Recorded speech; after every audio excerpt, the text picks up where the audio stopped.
E eu acho extraordinário, cada dia que eu leio, eu me surpreendo mais fortemente com as palavras que Deus diz aos falsos profetas, aos crentes idólatras, aos que trocam a glória de Deus por vantagens humanas.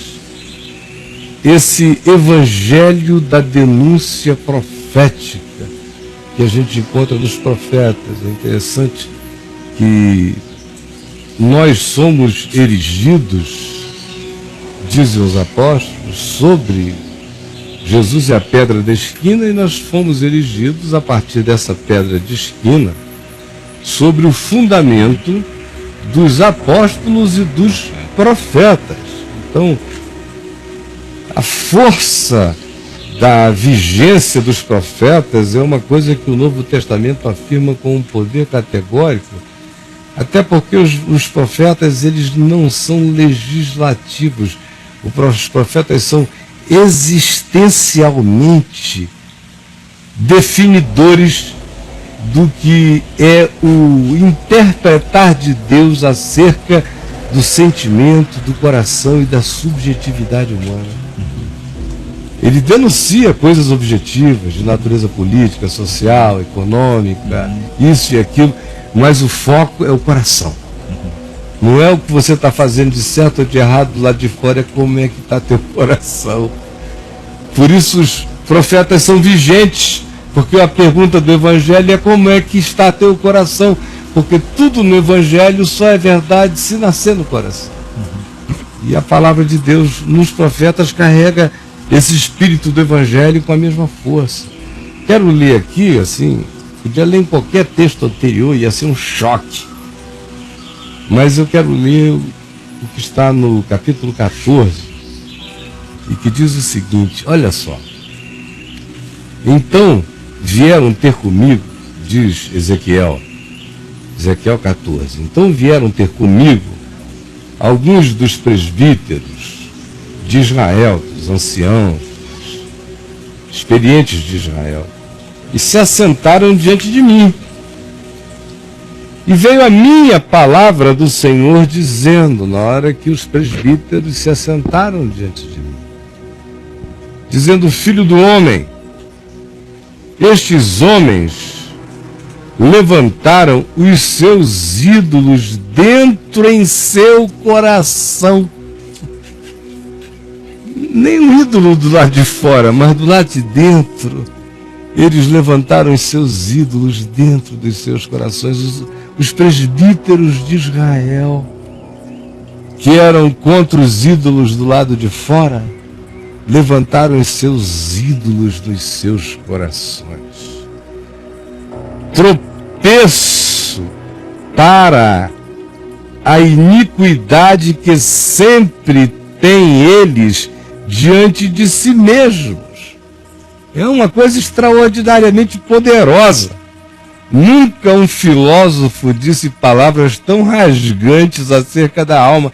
Até o Nietzsche, quando quis ser mais rasgante, e assim fala Zaratustra, escreveu na forma de um profeta bíblico, para ver se rasgava, porque rasgos com as ilustrações existenciais que os profetas têm, ninguém jamais expressou na história humana, eu não conheço, falando apenas literatura por literatura, só que não é literatura, é Deus falando.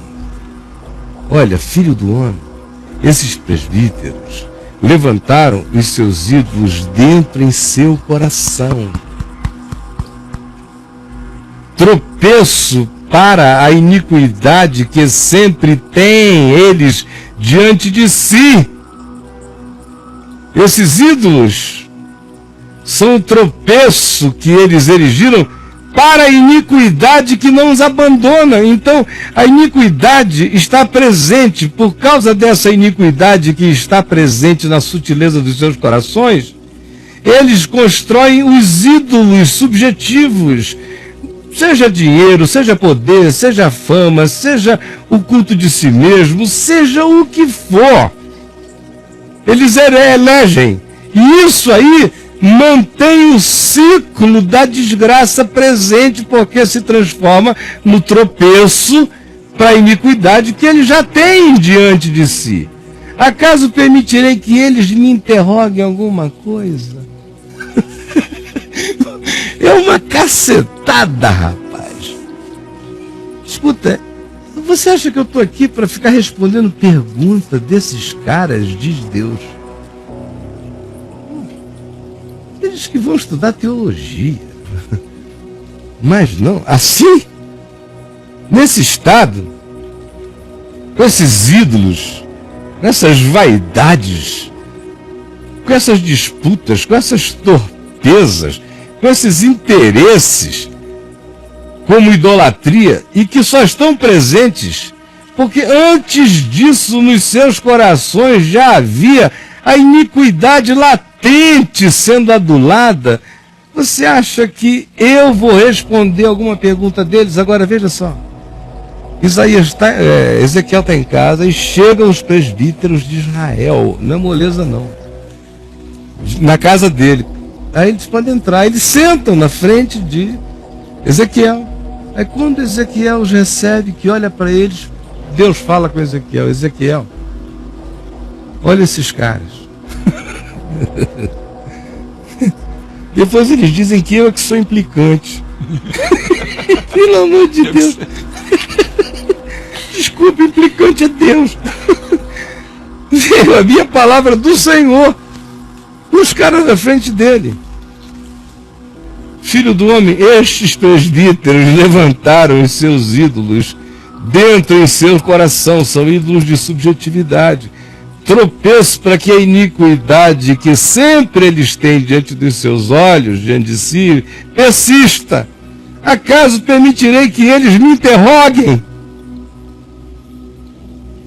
Portanto, fala com eles e dize-lhes na testa, cara a cara. Só em primeiro Ezequiel ouviu, e os homens lá olhando para ele. Agora Deus diz: olha, fala o seguinte. Aí Ezequiel diz.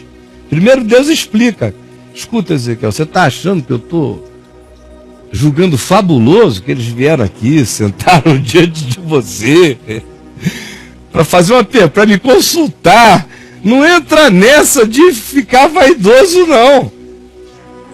De ficar do lado por eles, não, Ezequiel. Isso Deus vai dizer bem adiante, porque se o profeta ficar impressionado com isso, o mal que está neles vem para o profeta. Vocês vão se retroalimentar. Não se impressione em momento algum com eles. Como eu não estou impressionado. Nunca um concílio me impressionou. Nenhum deles.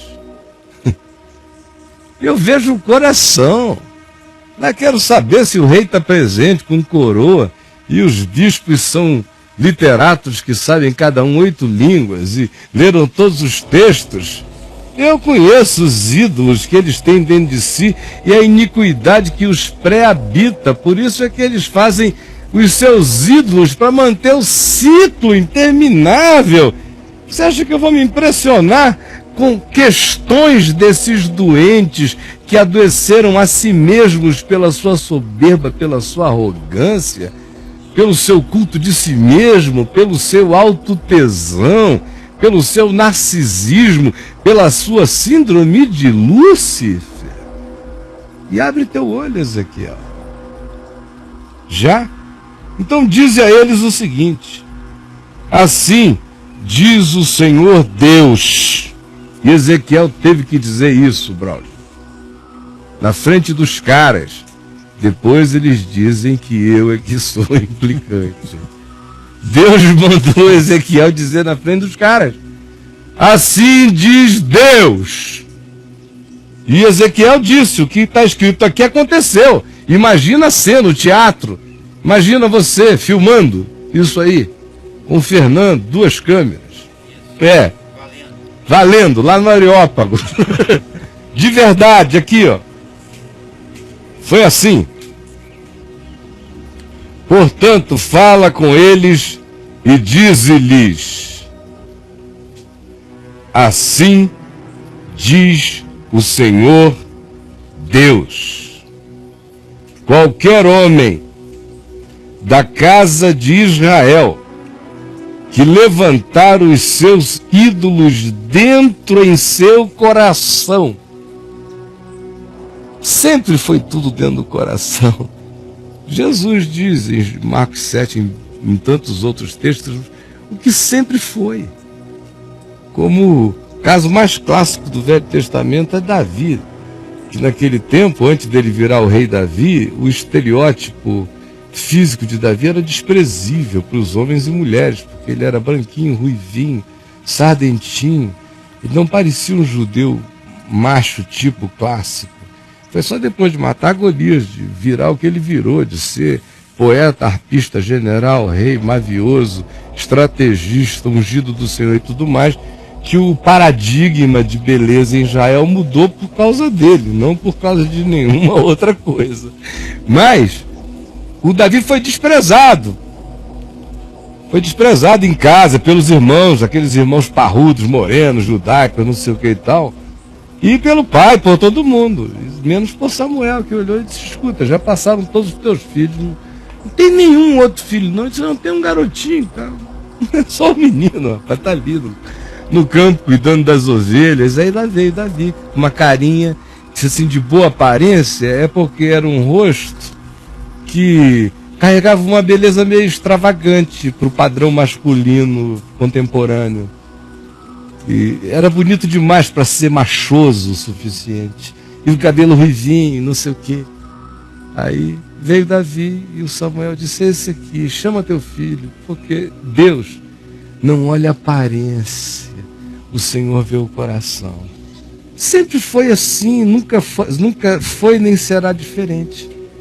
E aqui está dentro: filho do homem, fala com este povo e dize-lhes: qualquer homem que levantar os seus ídolos dentro em seu coração, em tal tropeço para a sua iniquidade, porque a iniquidade pré-existe na gente e gera esse tipo de idolatria, de narcisismo, de vaidade, seja lá do que for, e uma vez instalada ela se transforma a mantenedora do processo da iniquidade em nós.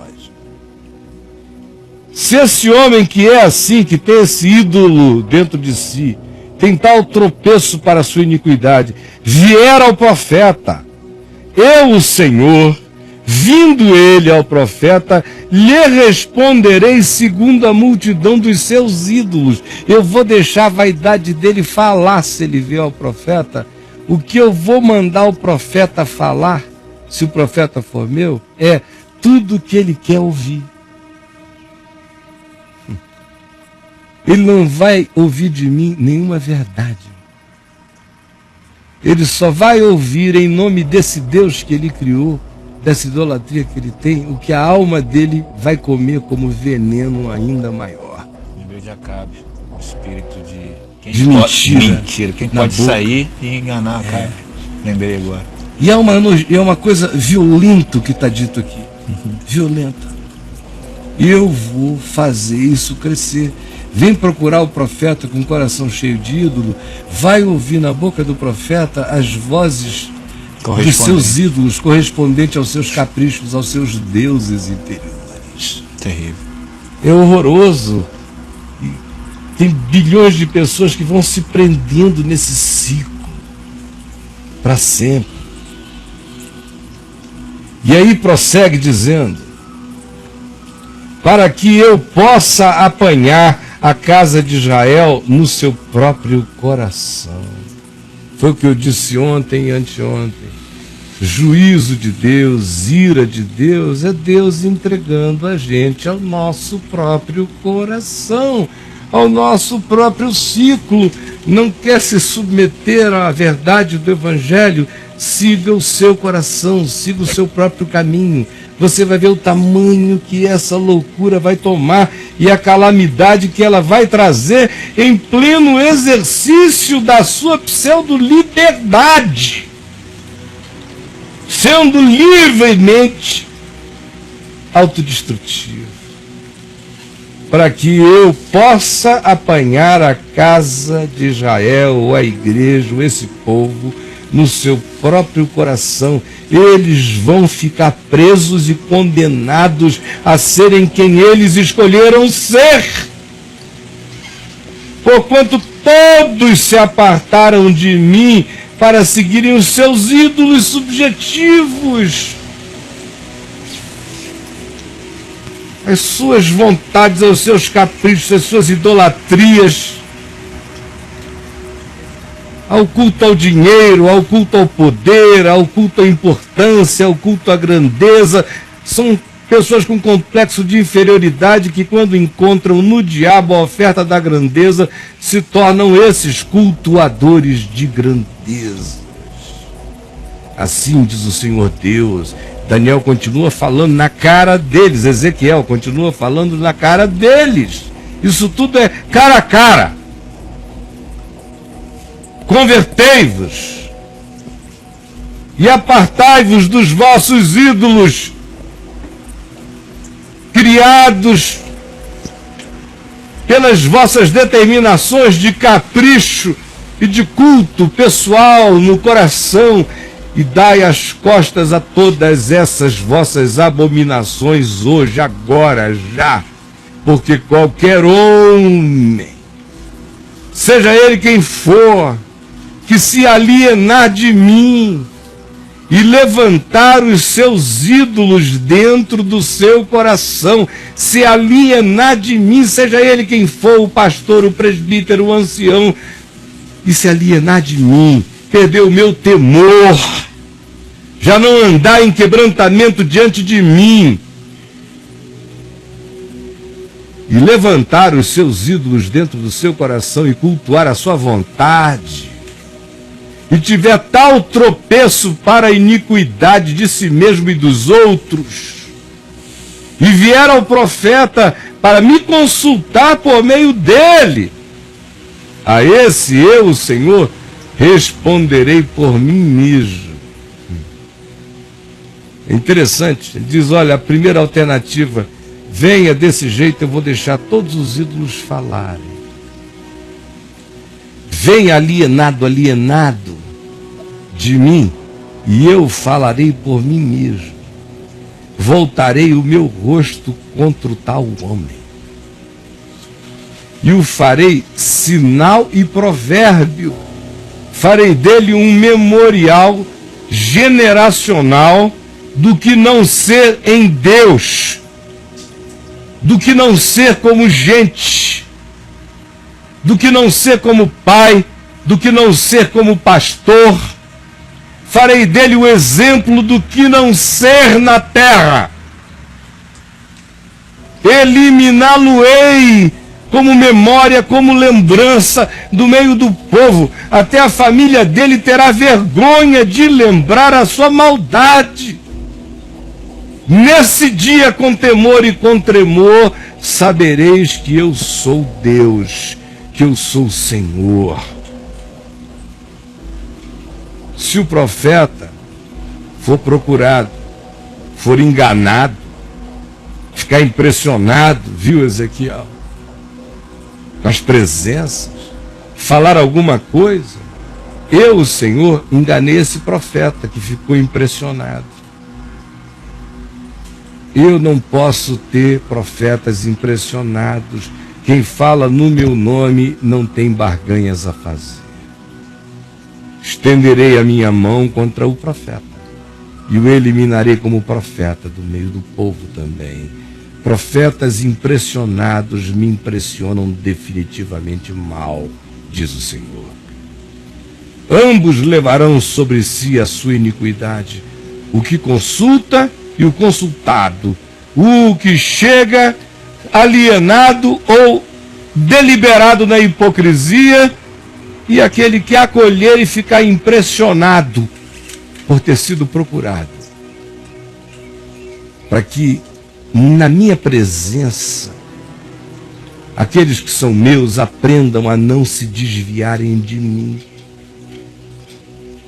e nem fiquem mais contaminados pelas transgressões que vão acontecendo, porque no coração do meu povo existe esse conluio entre o meu nome e os ídolos dos seus corações.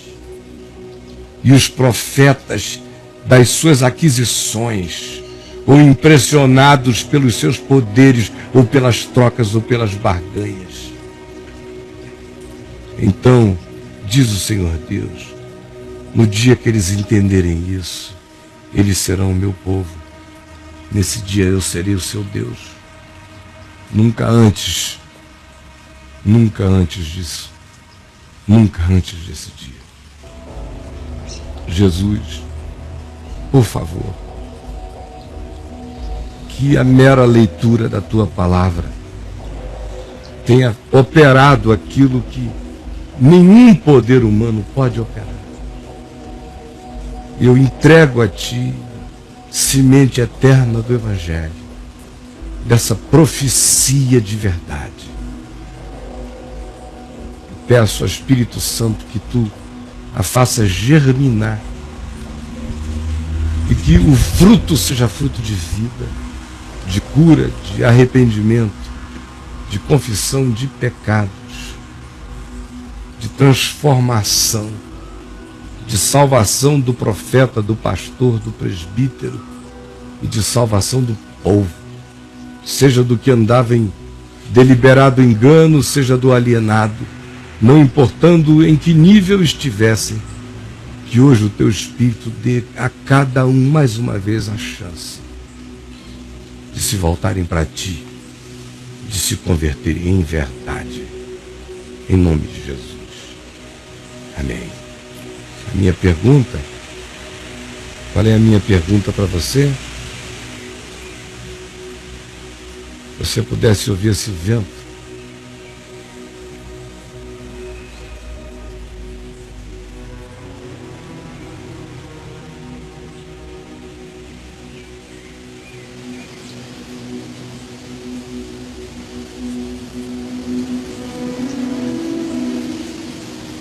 Pai, eu sei que eles não podem ouvir. Sopra teu vento, teu Espírito sobre todos. Minha pergunta a você, hoje, agora, é esta.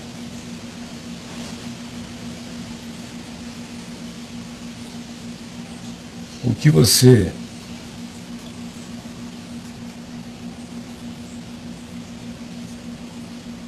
teria para interrogar a Deus, mas desistiu hoje porque se arrependeu? É estranho o que eu estou perguntando, né? Você chegou aqui com muitas questões, quem sabe até raivas, perguntas, dúvidas, certezas que você queria colocar como perguntas, mas desistiu. Eu sei que muita coisa foi objeto de desistência enquanto você ouvia a palavra. Mas não é esta pergunta que eu vou querer que fique, não. Não é. Sabe o que eu quero? De coração. É que o que quer que Deus tenha provocado em você como palavra dele hoje, agora, em qualquer momento desse tempo que nós estamos juntos, o que quer que o Espírito de Deus tenha falado a você, suscitado em você, provocado em você, expresse agora. Fale. Fale. Fale.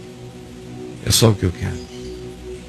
Que você fale o que Deus falou a você, provocou em você, angustiou em você,